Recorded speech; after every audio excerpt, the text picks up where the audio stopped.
There's an incredible renewable energy resource off both coasts of this country. Wind and tidal energy that can power the economy, create good paying jobs, and reduce greenhouse gas pollution. This quote from U.S. Representative Chelly Pingree is based in truth. Today, renewable energy technologies are needed for civilization to progress further. Over time, we will see that these technologies grow ever greater in importance. Renewable energy is defined by the United Nations as a natural energy resource that can be replenished naturally quicker than it is consumed. The most common one that we see today is wind energy. In 2021, the International Energy Agency said that wind energy accounted for 1,870 terawatts per hour. To put that number into perspective, 1 terawatt is equivalent to 1 trillion watts of energy. This was a 55% increase over what they saw in 2020 produced from wind energy alone. There are several other renewable energies that we see today taken advantage of, such as solar, hydro, and geothermal, though they are not on as large a scale as wind is currently.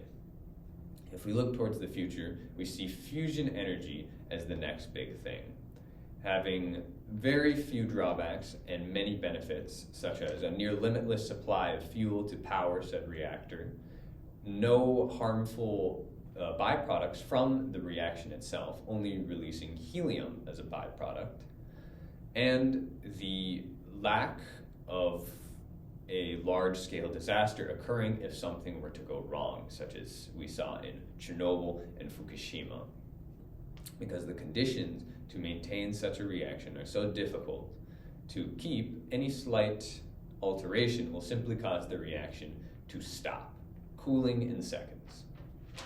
The only real big downside that we see currently with scientists, according to the ITER and the study done by Fusion Energy and designed in 2021 by authors Michael J. Wolff and several others, say that the only real downside right now is the high cost to maintain and run one of these reactors, as well as develop and create it.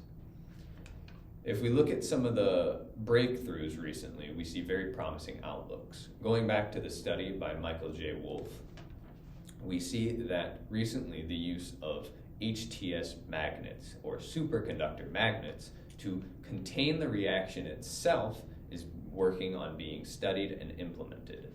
A superconductor is a material that, when brought to a certain low temperature, is able to conduct electricity without any resistance. Looking at a study done by Baruni and several other authors in 2022 on offshore wind turbine farms, we see that they have also had a major breakthrough. The use of these offshore wind turbine farms allows for much larger turbines themselves and much larger farms due to the vast open areas. The way this was done was with the development of a new turbine itself, using weights in the bottom. As in this visual aid shall show, weights in the bottom act as a counterweight to the turbine itself, keeping it in place and preventing it from tipping and falling over. It is then held to the seafloor to keep it from drifting with several long steel cables drilled into the seabed.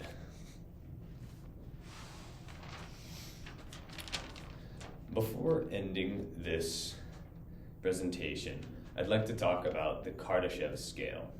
The Kardashev scale, while you may have heard of it, is a scale used by physicists such as Dr. Makiao Kakao, I hope I pronounced his name right, to gauge where civilization is in development. It's rated on a scale from 1 to 5. Our civilization, they believe, is rated close to 1, but not quite yet.